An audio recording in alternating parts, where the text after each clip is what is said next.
beautiful people. This is Shanina. I was inspired or moved, almost pushed into doing this video. Just something was urging me, and at time it just got later and later, and I was like, ah, man, I know I should do it. I'm gonna go ahead and do it. So here I am, first video about a reoccurring message of this week in my life, and it's allowed me to put a lot of other life lessons into perspective. So, last week at Empowered Institute, if you're in St. Louis, I strongly encourage you to come to check it out. I'll post the address on my my Facebook page for Naturally Beautiful. But for Lessons in Living, a speaker, she was talking about recurring messages and stories about mythical goddess.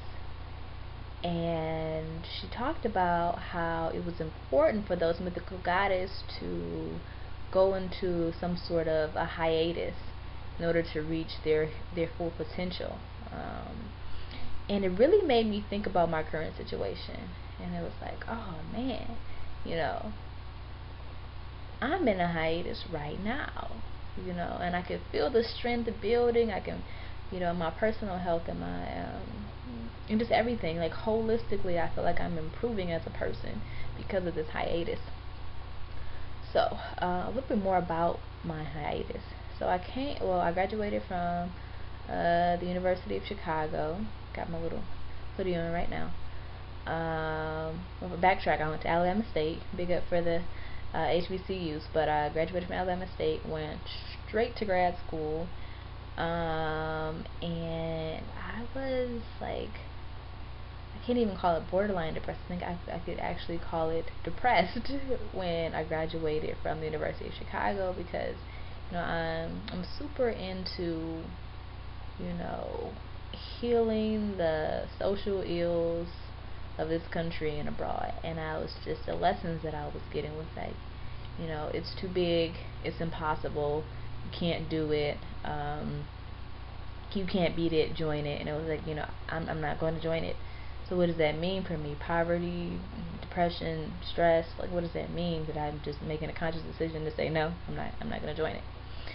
So I was like, I just need a break. I just need time to think this stuff out, like, hash out like what I believe about this education, what I believe about possibilities, or things that aren't possible, just to really hash them out and think about them, and move forward with what my plan of action will be based on those things. So I went to Namibia for 6 months as my time to think and reflect and allow things to slow down. But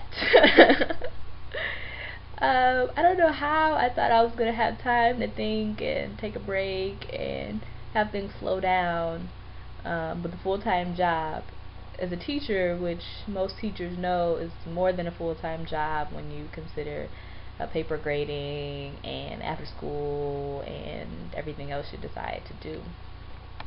But I was like, dang, like, that was my break, and I'm just as lost or just as clueless as I was before.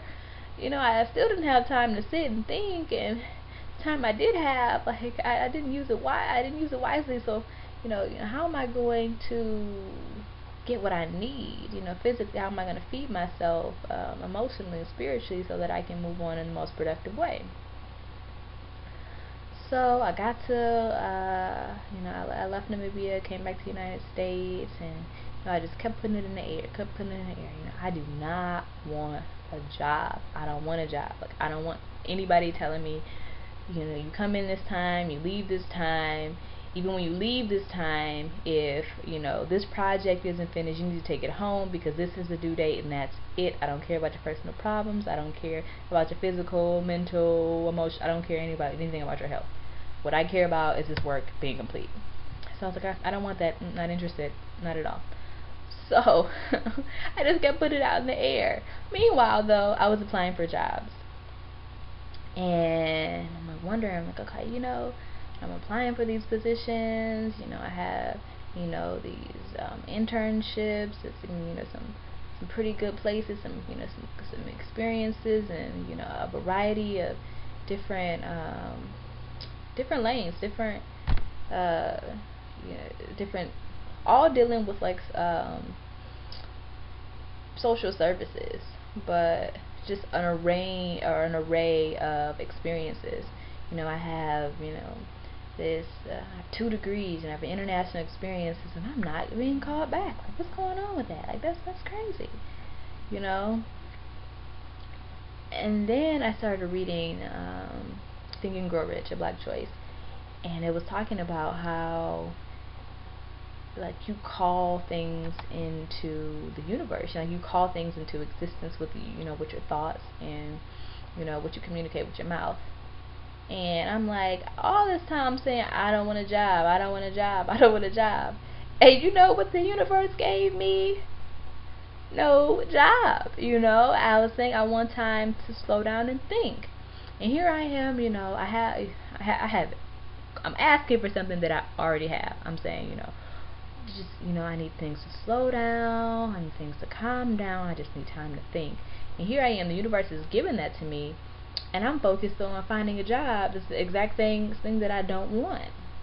Okay, so once I realized that, I was like, man, I have exactly what I want.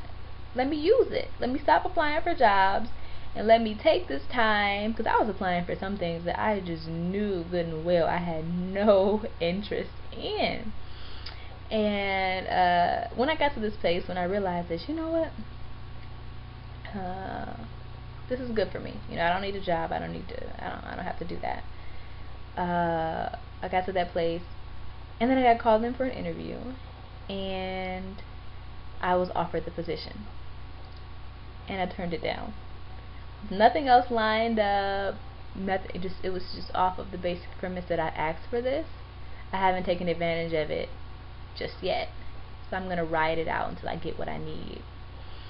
So that's when the hiatus began, because before I don't think it was really a hiatus, because I was still in fear of the future, survival mode, which is strange because the universe had completely taken care of everything that I needed, like food, clothes, shelter, supportive family members, and environment that would just allow me to be and to take time to develop myself. And I wasn't using it, but once I started to use it, oh man, when I say that this has been the most, in this short amount of time, the most just enriching and just like expedited period of growth that I've ever experienced, I'm not lying to you. Like, it's the truth. And it made me feel like, man, everybody should get this. Everybody should have time to just unplug, think about your passions, think about your talents, think about what's important in your life, and operate on that. And I feel like it's invaluable, and that everybody deserves that much, and I think once you experience that, you can maintain it. You can it is sustainable. My partner just came in and asked me, like, he said, I love that you're so happy, but do you ever think about how you're going to sustain it? So this is what I came up with on the practical side of like steps I can do to maintain this happiness, and I thought that it was worth sharing. And it's actually the nudge I think that I was getting, that this right here is important.